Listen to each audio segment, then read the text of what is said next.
Lo que sí el documental es el resultado final pues, de todo este proceso de trabajo de campo y de investigación que estuve haciendo en la Guelaya durante un par de años, ¿no? ¿Qué quería contar en el documental? Pues es un tema complejo, muy amplio y bueno, en 55 minutos pues tampoco da para mucho y profundizar, ¿no? Pero sí lo que me planteé era un poco recuperar todas estas manifestaciones dentro del Islam o esta forma de practicar el Islam, que no siempre, como ya habéis podido ver, que son muy distintas dentro de una misma religión, ¿no? Y entonces quería hacer un poco ese paso o de estas manifestaciones y también destacar cómo perviven hasta hoy estos elementos preislámicos, que todavía hay santuarios plenamente animistas, hasta, bueno, pues, hasta el culto en la mezquita o las cofradías sufíes e incluso darle voz también pues, a los grupos más ortodoxos que en este caso pertenecían a Melilla, ¿no?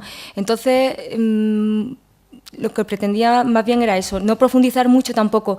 Una cosa que me preocupaba también bastante, que eso también lo hemos hablado muchísimas veces, es que se confunda, incluso puede confundirse las prácticas moravíticas plenamente con el sufismo, que también es una práctica quizá más ortodoxa, ¿no? Más institucional, pero que uno no existiría sin el otro, ¿no?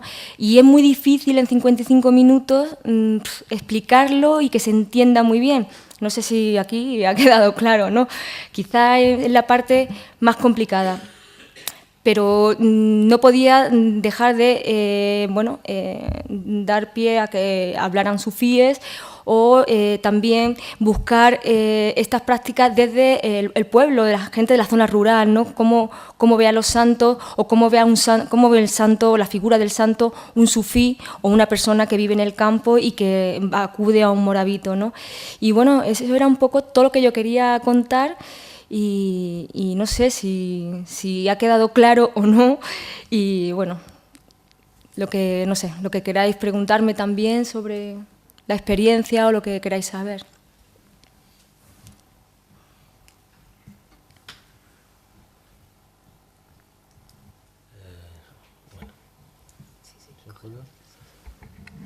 Hola.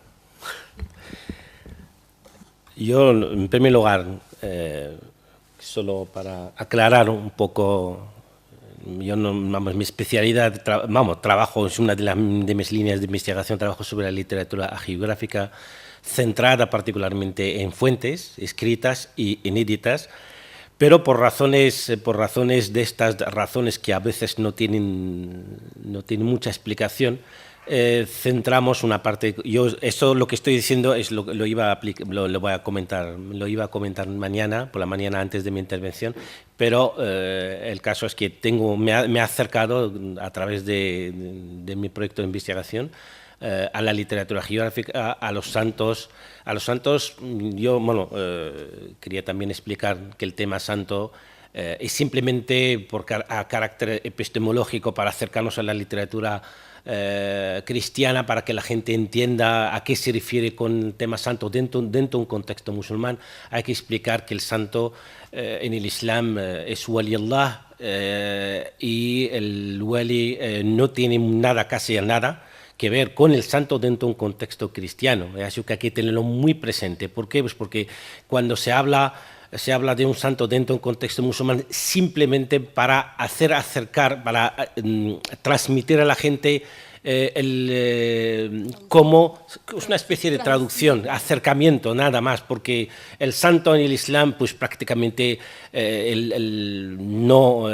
entiende por el fenómeno del walaya y demás, pero no del sentido de santidad. Eso yo creo que antes de hablar de ese tema siempre hay que explicarlo, porque la gente suele confundirse y suele comparar con el fenómeno de santidad en un contexto cristiano o judío, aunque decía que el personaje que salía decía que es una cosa totalmente distinta en el contexto judío y demás, pero yo creo que no es tan distinta, entre otras cosas porque hay incluso en el caso de Rif, precisamente, yo estoy encantado, simplemente entre otras cosas porque yo pertenezco a la zona, aunque vivía en una zona arabófona, pero yo pertenezco a la zona surrifeño y demás, y me hizo muchísima ilusión. Además, además que me gustó muchísimo el documental en sí, el documental me gustó muchísimo. El documental me parece muy interesante porque refleja un conflicto histórico. No es cuestión del siglo XX, ni del siglo XXI, ni va a ser el siglo XXIII o lo que fuera. El caso es que durante toda la literatura sofí, geográfica, en un contexto medieval, desde prácticamente la aparición hasta el final, hay un conflicto. De hecho, todas las fuentes geográficas que se han manejado, yo creo que prácticamente no existe ninguna excepción. Los autores de las fuentes geográficas siempre se sienten con la obligación de justificarse, siempre están a la defensiva. Es una observación, yo creo que es muy interesante, explica entre otras cosas lo que los muqaddimin de las cofradías pues también están siempre a la defensiva. Y esa es la defensiva, simplemente ¿por qué? Porque el Islam ortodoxo siempre ha manifestado un rechazo total y absoluto contra estas prácticas, incluso le llega a acusar de prácticas no islámicas, ajenas al Islam, ajenas a... yo creo que aquí aprovecho el momento para mandar una lectura. Una de las mejores lecturas que he leído sobre ese conflicto histórico es un artículo interesantísimo de Vincent Cornell, Faqih versus Wali. La obra, en su artículo, refleja ese conflicto que siempre había existido entre estas dos partes, pero lo más llamativo y es esa sensación de estar siempre a la defensiva, no es una cosa del siglo XXI, lo podemos perfectamente comprobar, contextos del siglo XII, XIII, XIV, siempre tienen que legitimar absolutamente todo tipo de prácticas antes de meterse prácticamente en lo que es el fondo del tema. Lo único que me llama la atención es que en los últimos años, como yo creo que lo comentamos antes, es la veneración de los santos dentro de un contexto musulmán, el wali y demás, prácticamente predomina la vida popular, la vida cotidiana marroquí. Yo creo que el profesor Rashid lo conoce mejor que yo el tema, entre otras cosas porque vive en Marruecos y sabe perfectamente que desde que tenemos un ministro de asuntos religiosos, es el profesor Ahmed Tawfiq, que hemos tenido la oportunidad de conocer y demás, las cosas han cambiado un poco respecto al fenómeno de este fenómeno, simplemente porque vemos por primera vez que el sofismo, si quisiéramos llamarle al sofismo, porque el sofismo es totalmente... El caso es que simplemente yo me he vuelto totalmente maniático con el tema de los términos, porque el sofismo, santidad y demás, hay que matizar muchísimo, porque simplemente hablar del sofismo, el sofismo filosófico y demás, todo lo que hemos visto, nada del sofismo, no tiene absolutamente nada que ver con el sofismo, porque es un sofismo popular, que son unas prácticas populares, entre otras cosas porque observamos que la gente los que hicieron la entrevista pues tampoco tienen una formación intelectual como para poder responder, porque yo mi padre esto, mi padre el otro, pero no es eso, un intelectual no te responde porque mi padre lo hacía, simplemente porque el tema está totalmente institucionalizado. Entonces, lo que yo venía es el tema de una reforma de carácter religioso, incluso en algunos casos clandestina, impuesta desde arriba en Marruecos desde los últimos 10 años. No sé... yo creo que esa radicalización que está sufriendo la calle marroquí, no es solamente la sociedad marroquí o la sociedad norteafricana en general, no se debe a un proceso histórico relacionado con la evolución de las propias sociedades norteafricanas, sino yo personalmente creo que incluso hay una especie de reformas de carácter religioso impuestas desde arriba y hay un rechazo a estas reformas. Siempre había existido en Marruecos ese tema de la veneración de los santos y demás, pero no en la actualidad. En la actualidad hay una cosa muy rara que está sucediendo en la misma calle marroquí, argelina, tunecina. ¿Por qué? Pues porque simplemente está relacionado con las situaciones políticas de estas zonas. El Islam político, si quisiéramos llamarlo, está amenazando estos poderes políticos en todos los sentidos. Entonces, la solución, según esa gente, pues la solución es que vamos a imponer una reforma religiosa radicada particularmente en las prácticas sofíes, que de repente todo el mundo se ha vuelto sofí. Tenemos sofíes, salen a la calle miles y miles y miles por primera vez en la historia de Marruecos para apoyar la constitución marroquí. Todos los discípulos y los shuyukh de la tariqa al-Bouchishia en Marruecos saliendo el mes de julio del 2010 a apoyar, se ha politizado por completo y es totalmente normal. Que la reacción, no es normal, yo no estoy justificando absolutamente nada, me refiero a una reacción por parte de la calle porque ven que están predominando por primera vez en la historia de Marruecos, el caso que conozco mucho mejor, que están predominando la escena política en Marruecos. Están predominando no solamente la escena política, sino las prácticas, según la otra parte, son prácticas ajenas al Islam que predominan en la esfera política y religiosa de un país como Marruecos. Y esa radicalización yo personalmente creo que no solo se debe a una evolución del islamismo, de las prácticas radicales del Islam y demás, sino es una especie de defenderse de lo otro que siempre ha estado en el margen de la sociedad, en la periferia, y de repente lo encontramos en la propia sopa del día a día en Marruecos.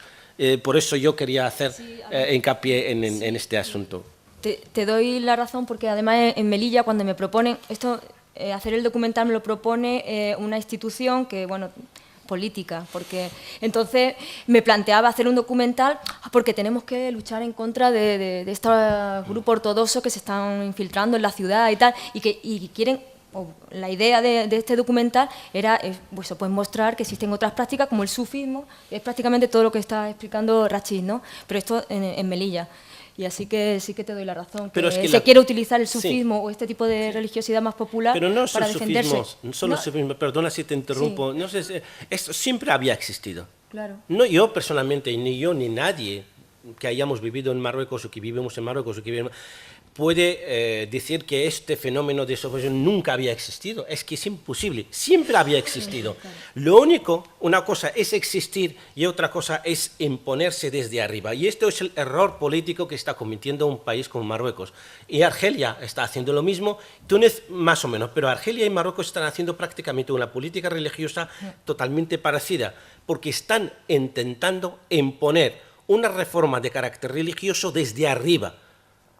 Y esto nadie puede garantizar, puede que tenga un éxito momentáneo, pero nadie puede garantizar su continuidad simplemente porque carece por completo de un apoyo popular, no conecta con las masas, sin embargo, los otros sí que tienen una especie de conexión con las masas, tienen además conexión no solamente de carácter religioso, sino carácter social, de carácter político, incluso carácter económico. Y es lo más importante, es el carácter económico, respaldo económico importantísimo.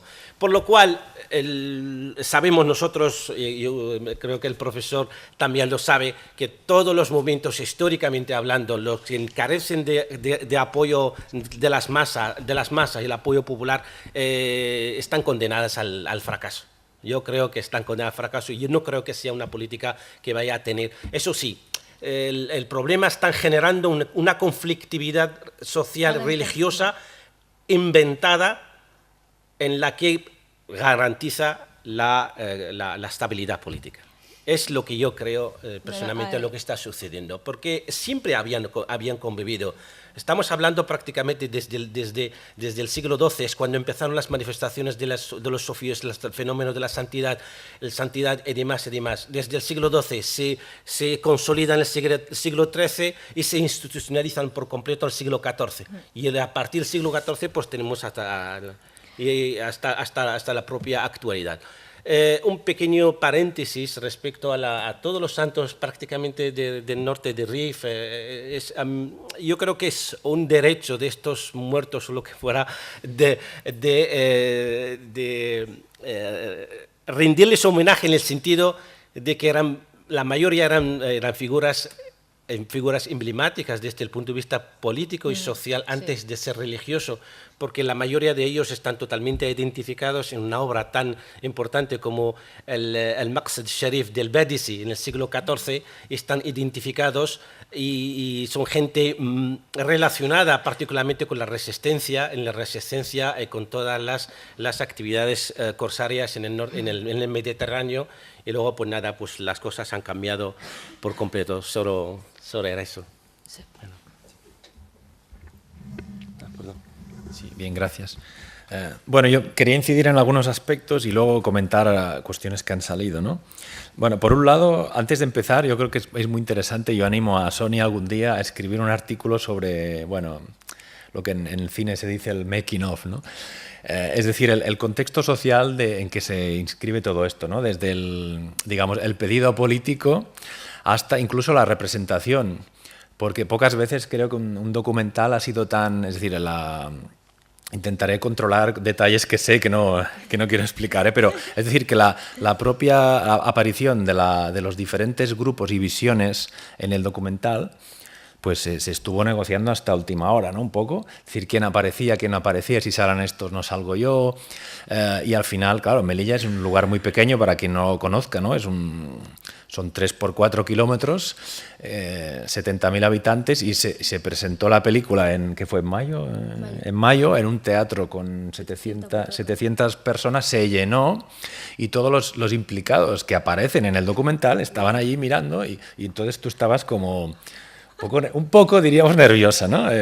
Y bueno, funcionó bien. Es decir, que también sería interesante analizar todo este proceso de la representación y la misma gente como aparece, ¿no?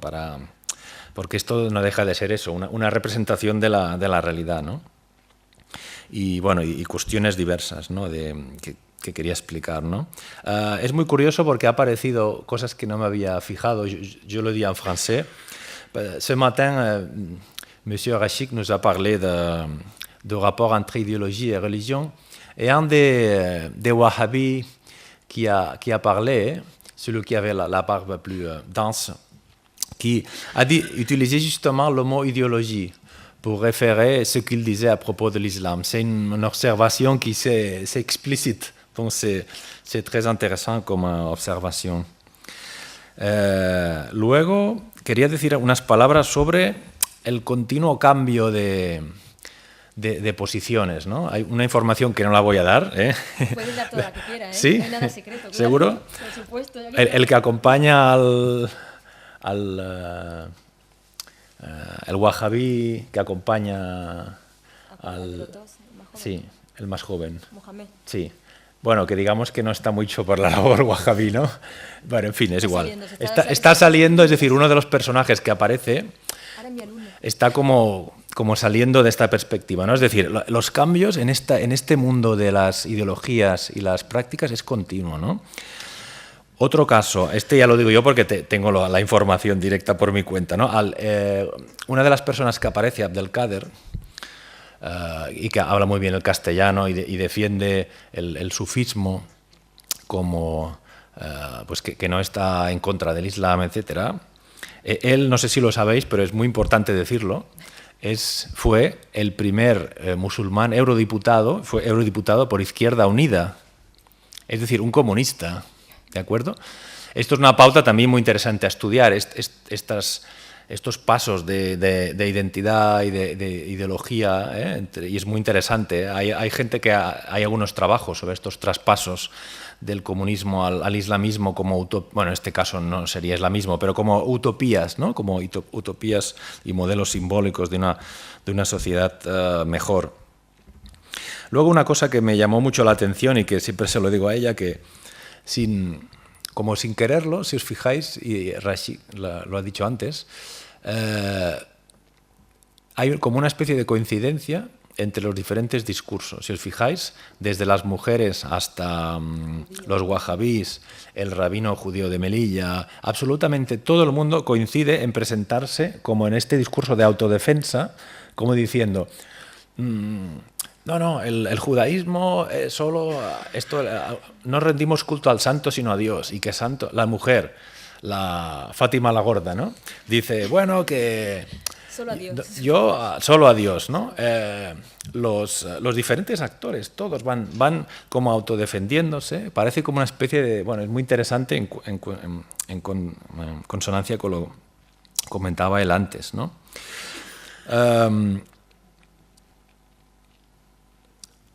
Sí, sobre la historia, sí, yo también coincido, ¿no? En que a lo largo de la historia siempre ha habido esta tensión, ¿no? Entre diferentes visiones del Islam. Yo creo que el propio siglo XX, esta cuestión de la política usada, bueno, esta atribución al gobierno, ¿no? de uso, que creo que es verdad en el caso de la Bushichia, a lo largo del siglo XX, bueno, yo creo que no es nuevo, ¿no? Es decir, a lo largo de la historia tenemos muchos de estos ejemplos, ¿no? de zawiyas vinculadas a determinadas... Hay una sociología de clases, ¿no? de las cofradías, y algunas cofradías vinculadas a determinados sultanes o a gente que rodea al sultanato, ¿no? Y como ejemplo de estos debates pues son las cuestiones del nacionalismo durante la época colonial, ¿no? Los guatanís y cómo utilizaron el reformismo para, en esa época para también atacar, en el fondo, o sea, es un discurso que se va repitiendo de que ven en una desviación, ¿no?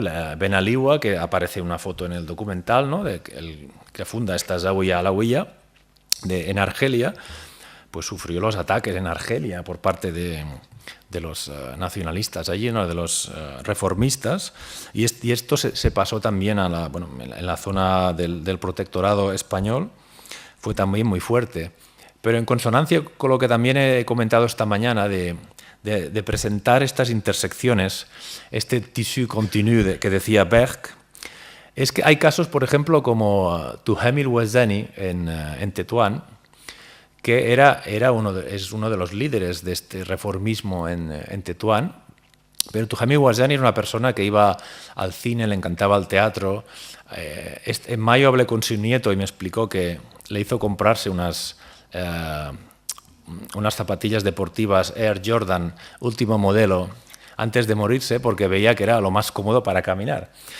Entonces este personaje, Tuhami el-Wazani, que aparece como un fundador, un poco de cofundador con Ben-Nuna, Daoud, de este nacionalismo reformista en Tetuán, era miembro de una Zawiya y tienes su libro famoso que se titula Zawiya, donde reflexiona, o sea, estas intersecciones que yo creo que a veces hemos caído en el propio error de las etiquetas, de contraponer dos modos, ortodoxo, heterodoxo, un poco a lo Gellner, ¿no?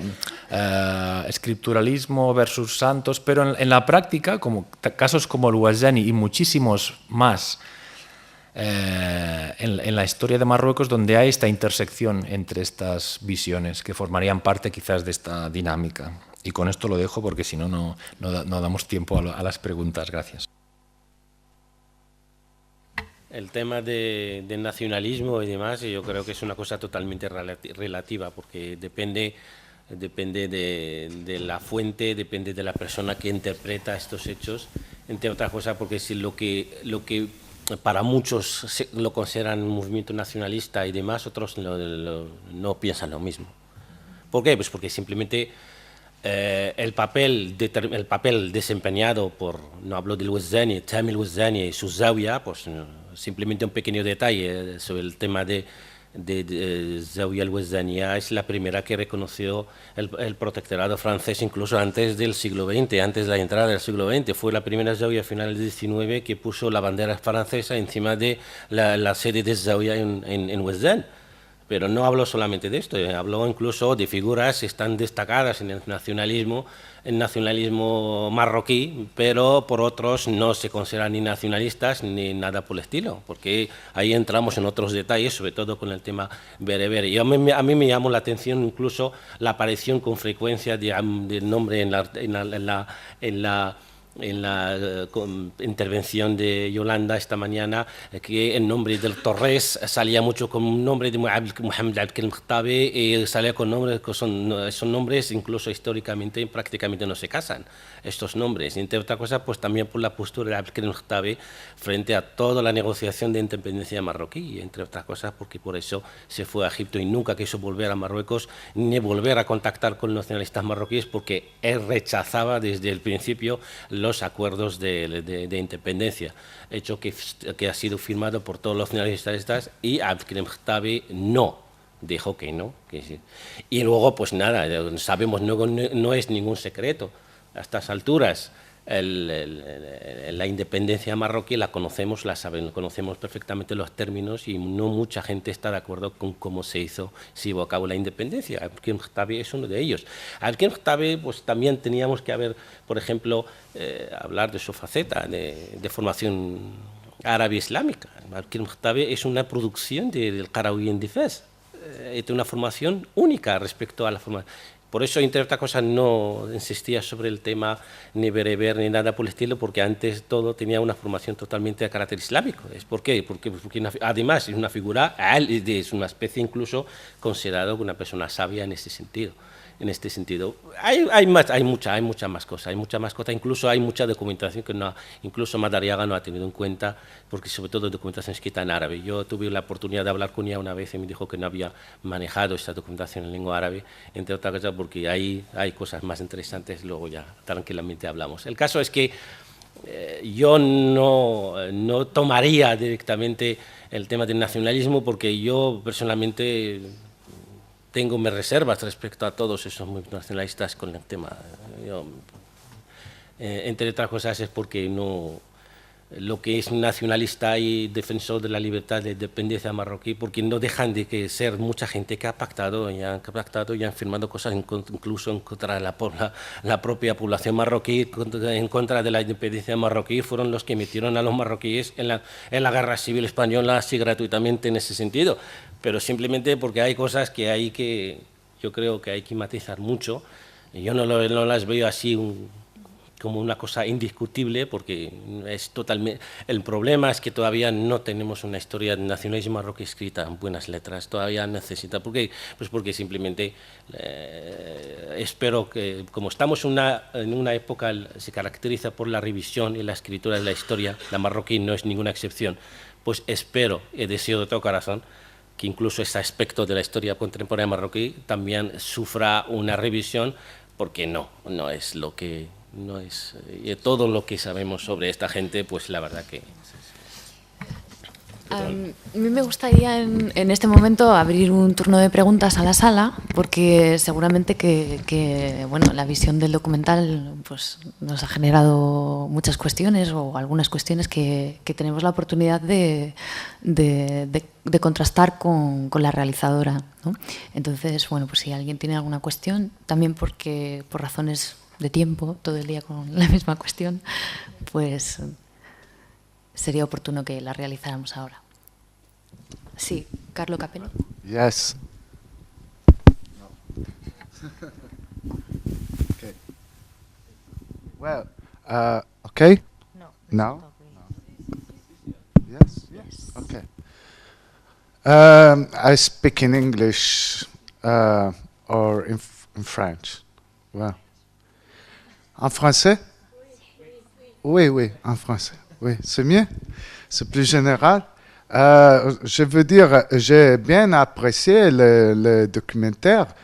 C'est bien fait. Il se voit qu'il y a été un long travail de recherche pour faire ce documentaire. Mais je suis d'accord avec les autres professeurs qui ont parlé maintenant, parce que c'est un conseil. On doit faire très attention à ne construire pas de dichotomies lorsqu'on parle de ces questions. Aussi pour des questions de motivation politique, parce que on ne peut pas construire une dichotomie, non? Une distinction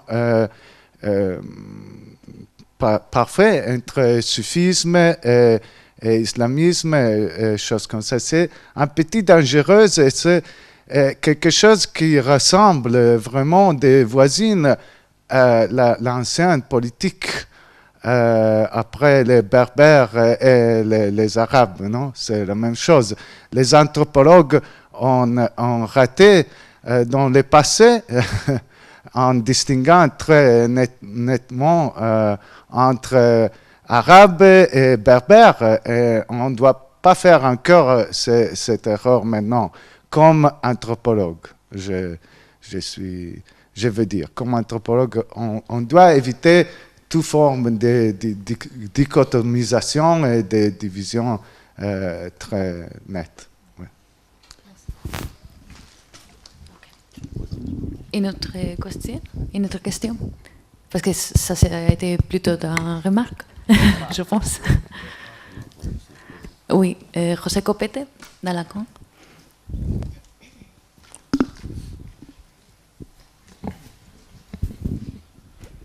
Hola, a mí me ha dado la impresión que el documental también muestra de distintas maneras la tensión entre gente que intenta o que quiere vivir en una sociedad pues tolerante, donde ellos sean respetados, plural, y otra gente que no está en esa línea, ¿no? Sí, bueno, realmente yo no sé si se ve claramente el enfrentamiento que existe, por lo menos la parte sufí o lo wahabí, salafista, como lo quiera llamar, en Melilla, ¿no? Porque sí que hay, como decía antes Josep, o esto de poner tanta etiqueta, hay un enfrentamiento brutal ahora mismo, y no sé si se percibe realmente, creo que sí, ¿no? El sufismo ahora sí que están muy a la defensiva. Sin embargo, es verdad, ¿no?, que es distinto también, como tú dices, cómo lo percibe todo esto la gente que vive en el campo, ¿no? Y también cómo están viendo, o en el caso de Alucema, ¿no?, cuando denuncian el ataque que se ha hecho al Al-Amrika, el santuario animista, pues cómo lo cuentan ellos, ¿no? Que sí que parece ser que llegaron, como dicen, unos barbudos y arrancaron una piedra por la que hacían un ritual, pues que de generación en generación pues se viene haciendo, incluso un santuario activo, y parece ser que este ha sido el primer atentado que ha sufrido esta zona de Alucema, ¿no?, en cuanto a los grupos estos más radicales con culto animista en este caso, ¿no? Y entonces, pues sí que no se percibe igual. ¿Cómo lo vive la gente del campo? Como cuenta el señor último, que encontramos de casualidad en uno de los moravitos, pues lo viven con tristeza, porque es una tradición que han vivido pues desde que nacieron hasta hoy, ya son gente muy mayor y que se están viendo amenazadas. Esto que dice Josep de este discurso, ¿no?, de yo no le rezo al santo, le rezo a Dios, es un discurso de los grupos más ortodoxos radicales, ¿no? Y las mujeres me lo cuentan. Porque no, es que llega el imán, el barbudo, y es pecado rezarle al santo. Y entonces tienen ese miedo, y si te fijas, Aisha está todo el tiempo justificándose que no le rezamos, igual, incluso los judíos, ¿no? Hay más de 200 santos enterrados, moravitos, que son judíos. Y entonces estas tumbas, en este caso la que está más cercano a Melilla, que es la de Nador, y dicen exactamente lo mismo, pero yo estuve en esa peregrinación que estuve grabando y le están rezando a una piedra, y están rezando a la piedra, pero no, es solo a Dios, ¿no? Entonces ese discurso que tienen los grupos más ortodoxos, más radicales, y lo tienen muy aprendido la gente de a pie, entonces constantemente la gente del campo tiene miedos, están siendo amenazados por acudir a los moravitos, por ir a pedir al santo, y entonces constantemente justifican esa visita al santuario con que no le rezan al santo, ¿no? Entonces se vive diferente, esta pérdida de la tradición o este enfrentamiento se vive distinto en la zona rural, en la ciudad de Melilla. Melilla, yo creo ahora mismo la corriente más potente está siendo la salafista, ¿vale? Y mucha gente, sin saberlo, musulmana en Melilla, tiene un pensamiento salafista. Que eso también, no lo dirían ellos nunca, ¿no? Pero esto sí que, y hablando con los sufíes, ¿no? Y después también hay una comunidad sufí, e incluso algunos van a practicar fuera de Melilla, a taricas que están pues, en Seganga o en el entorno, y se van allí pues, a la Zaouía de turno o al Gurgú y tal, pero son gente que vive en Melilla, buscando ese sitio donde quieren pues, practicar este Islam. Entonces, ahí hay una diversidad y un enfrentamiento brutal, porque bueno, en el documental hemos salido un poco como Rosario de la Aurora, porque estuvimos grabando, cuando yo empecé a grabar, contacté primero aparte de querer mostrar todas estas tradiciones en la zona rural, pues contacté con estos grupos sufíes, ¿no? Y ellos se entregaron a todo, bueno, tengo horas y horas grabadas, ¿no? Porque es verdad que, como tú decías, que es una práctica muy popular, pues hay gente también muy formada, como Abdelkader, el antiguo comunista, que es un tío que ahora mismo está en una cofradía, la Alaouía, y que es un gran estudioso del Islam y ahora mismo del sufismo, y también está muy a la defensiva, como podéis ver, ¿no? Entonces, esta gente cuando estábamos grabando pues me lo daba todo, me atendieron en la Zaouía, en todos sitios, pero cuando se enteraron que iba a entrevistar en Melilla, la Alaouía se ha extendido en 2. Entonces, parte de miembros de la Alaouía han montado o han generado otra Zaouía dentro de la ciudad. Bueno, pues ya están enfrentados entre ellos mismos, ¿no? Unos dicen que no, que lo están haciendo por fines económicos, políticos, y están entre ellos enfrentados. Y ya me decían que si salían parte de la otra Zaouía, pues que ellos no querían salir. Entonces, sacrifiqué pues, alguna entrevista de este grupo que se había extendido, ¿no? Pero cuando ya se enteraron, porque estuvimos barajando, yo quería incluir pues, la opinión de estos grupos más radicales, ¿no? Que había, bueno, yo desde el principio quería, se lo comenté también a Yusei, y me dijo adelante porque tienes que dar todas las visiones, todo el mundo tiene que hablar. Pero cuando los sufíes se enteraron que iban a salir los salafistas, me dijeron que se negaban a salir en el documental. Tienen que limpiar. Sí, tienen que limpiar. Por favor, es que van a cerrar la facultad y nos vamos a quedar aquí dentro. Vale, ha sonado la alarma, ya lo hemos escuchado, pero no va a explotar nada, simplemente nos tenemos que ir. Gracias, Sonia, y gracias a todos. Venga.